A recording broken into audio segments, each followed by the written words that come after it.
Welcome to the Blueprint Briefing. I am your host, Marcus Aguirre.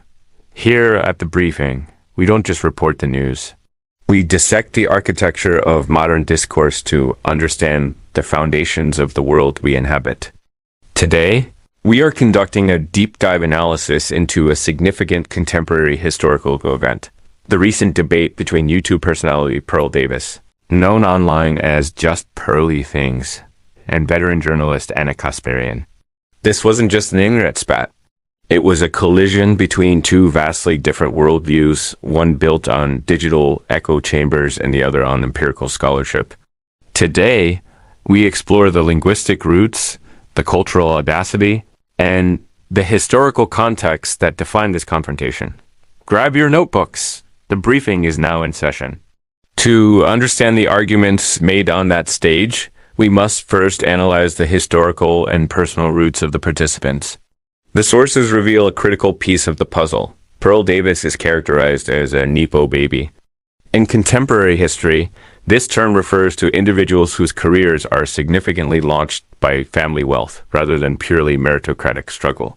The facts show that Davis's platform was initiated with a $50,000 investment from her father. This is a crucial data point for our analysis. When an individual has never navigated economic hardship, their perspective on systemic issues, like alimony or social safety nets, is fundamentally altered. Davis has often criticized stay-at-home mothers, arguing they deserve no alimony after divorce, a stance the sources describe as the most privileged piece of rhetoric imaginable for someone who hasn't faced those economic realities. In contrast, most content creators begin from the bottom. This economic disconnect creates a cultural audacity, where the speaker critiques the struggles of the working class from an air-conditioned room funded by generational wealth. Now, let's look at the historical roots of the rhetoric. Davis recently made headlines for labeling Dr. Martin Luther King Jr. a race hustler on social media. As students of history, we must analyze the weight of that statement. Dr. King was a central figure in the American civil rights movement, a man who moved mountains to secure basic human rights for millions. To dismiss this legacy as hustling is not just a personal opinion. It is an attempt to rewrite contemporary history. The sources argue that this type of internet scholar tactic aims to trigger an emotional response rather than engage with the actual historical impact of civil rights legislation. This is where the professionalism of journalism meets the chaos of the digital age.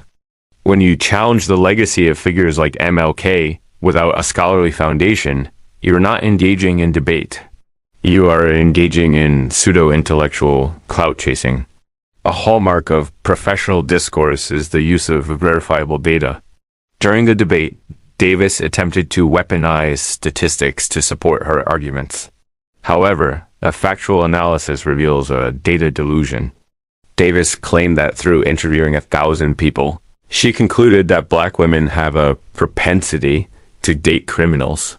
She further alleged that 60% of black men have been arrested by age 25, a statistic that lacks a verifiable source in the sources provided. When Anna Kasparian countered these claims with actual U.S. Census Bureau facts, a fascinating linguistic shift occurred. Instead of defending her numbers, Davis executed a linguistic pivot. She claimed, "You can manipulate the stats to make it say whatever you want." This is a classic rhetorical fallacy, using data as a weapon when it supports your narrative, but dismissing the very concept of data as manipulation when it proves you wrong.